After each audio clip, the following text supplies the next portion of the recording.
We are back on Get Up. West Conference last night, Warriors and Timberwolves. Steph Curry hoping his teammates can keep their season alive in Game 5. Anthony Edwards, Jay Will, had other ideas. I mean, he was just balling right here in this court. Look, this guy is Thanos, man. He's taking everybody. And Julius Randle, I'm not sure who Thanos' friend is, but whoever that is, Julius Randle's got range. Steph Curry can only watch in dismay. Wolves an 11-point lead. Late in the half, it's a 12-point game, and we're going the other way. Wolves had 20 assists in the first half. They have a 15-point halftime lead. Third quarter, more from Edwards. Edwards joining Kevin Garnett last night, UD, as the only Timberwolves with 1,000 career playoff points. And I love the fact that he scores points, but the biggest thing about last night was he got his other guys involved. A career playoff high, I think, with 12 assists last night, and that was the most impressive thing to me. He was terrific. Jimmy Butler, not so much. Quiet night for Jimmy. Randle going the other way. Wolves a 21-point lead at the end of 3, and they can smell it. Fourth quarter, Golden State making a little bit of a run. They cut it to 9, but wherever they had a question, Allen, it was Anthony Edwards who had an answer. Yeah, and that's been the whole series. But again, defensively, the Warriors just could not contain this team, and that's been what they were their strength for most of the season. You mentioned the 12 assists. There was one of them, a career high on the alley-oop to Jaden McDaniels, and so it's all over for Golden State. After Steph Curry goes down with the hamstring in Game 1, they never really challenge again. The real MVP is Monica McNutt, who flew back from Boston and made it in this morning. But the real question you have, congratulations, the Timberwolves. This is where they were a year ago. We'll see if they can take the next step. But you were wondering where one player was when Steph went down. You weren't asked to win the war. You were asked to hold the damn line, right? For one game. One game, not 2 games, not 3 games, just one game. Give the sun in your solar system a chance to rise again for Game 6. That sun is Steph Curry. And what we came off last game where he took 9 shots, the fact that Jimmy Butler only took 11 shots when you needed him to be the most in this game is shocking to me. It's shocking to me. It's the biggest question I have from this series. This is a guy that's going to get paid $120 million over the next 2 years.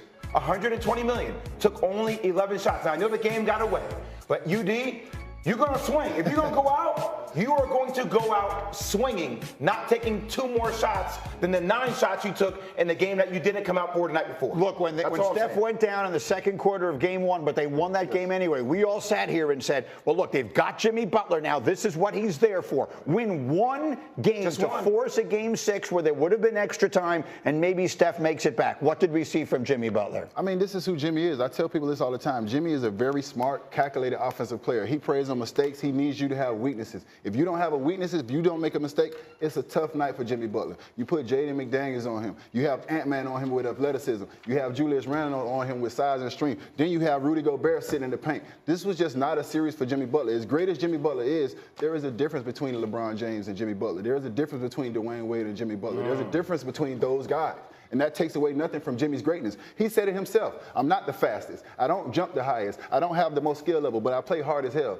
Well, that wasn't enough in this series. Honestly, guys, this is without Steph, this team is back to the future, right? I don't think any of you would take Jimmy Butler over Stephen Curry. And so now you swap them out, and we're back to the team that we saw prior to February, which we all wondered if they had a chance to do anything in this window that was closing on Draymond and Steph. Yeah. So I get it. I hear you, Jay, and that was certainly the expectation. This is why you made the trade. But the practical basketball of it all, you're now back to this roster where you're questioning whether these supporting cast can hold the line enough, and it's way too much pressure on your centerpiece. Let's remember what Jimmy said when he got to Golden State. Exactly. I'm Robin. I'm Robin. And I've never seen a movie where Robin did anything to save the day. Well, Robin has to do something to help. Robin usually causes trouble. That's why Robin is there. But Batman is not gone. Robin is supporting Batman. That's right. Robin is usually tied to the train tracks, hoping that someone will come along and rescue him. And I'm not here for the Robin slander, but the point of it is this.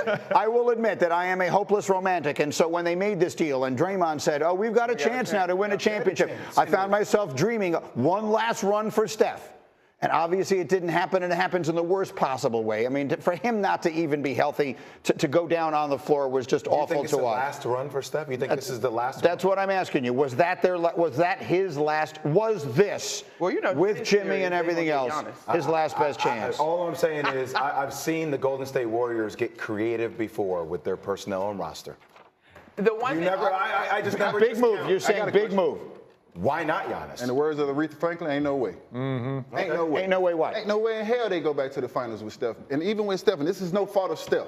Steph has been amazing. But you look at the West, it's only getting better. Yep. That's true. Ant's getting more confidence. Julius Randle has reached his peak right now. He probably could get better. What are you going to say about SGA and those guys over there at OKC? I mean, come on, man. And I love Steph, but the reality of it is age is undefeated, dog. I don't know, man. If Steph were playing in this series, If they had five steps, they might have been a favorite. If they had 5 steps, I would give it to them. No, they said with Steph in this series, they would have a chance to win. They don't win this. It goes seven. They have a chance. They have a chance. Steph was roasted in the first game before he got hurt. Yeah, and Julius Randle roasted everybody. Well, that's fine. That's later. Yeah. Insert soft tissue injuries, which are now either early signs of what? Either aging or you're not taking care of yourself. And we know Steph takes immaculate care of himself. Yes. So I'm with you, Jay. I think it would have been far more competitive. I still think I would have taken the Wolves coming out but of I think the Wolves still. This is a young man's game, and we are so resistant of like giving that to the Wolves. Come on, Monica. I played 20 years. Okay, Wait, like that. I played 20 years. Wait. Everyone's talking over each other. Alan, Sorry, what? but just point off the other thing to point to the obvious with the Golden State roster is they don't have any size, and this is a league of length and athleticism.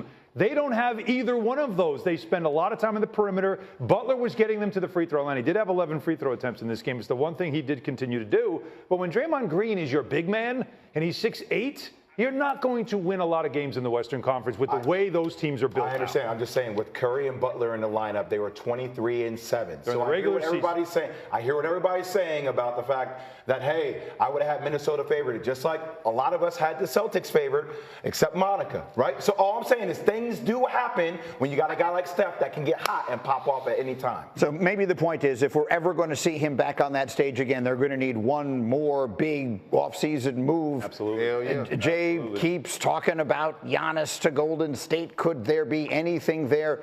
We'll see. Otherwise, perhaps we've seen the last of one of the all-time.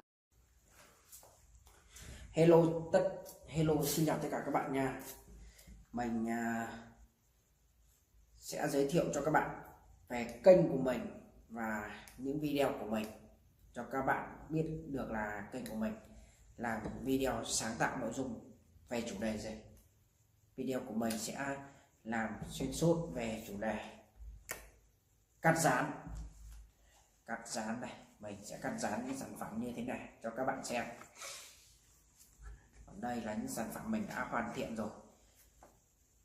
Sẽ giới thiệu sơ qua cho các bạn xem những sản phẩm của mình và cách của mình tạo ra những sản phẩm như thế nào.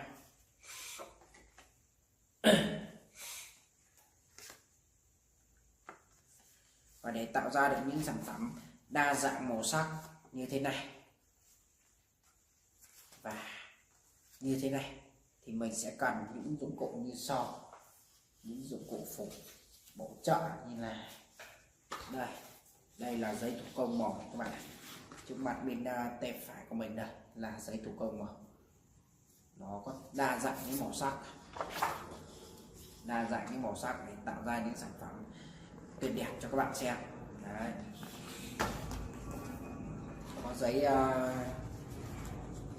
giấy màu xanh dương này, giấy màu cam này các bạn này, giấy màu đỏ này, giấy màu vàng này, còn đây là giấy màu xanh lá cây. Đấy. Và trong quá trình tạo ra những sản phẩm của mình cần những dụng cụ như là bút dạ này, kéo cắt thì để dùng để cắt, bút dạ thì để dùng để tạo hình những sản phẩm.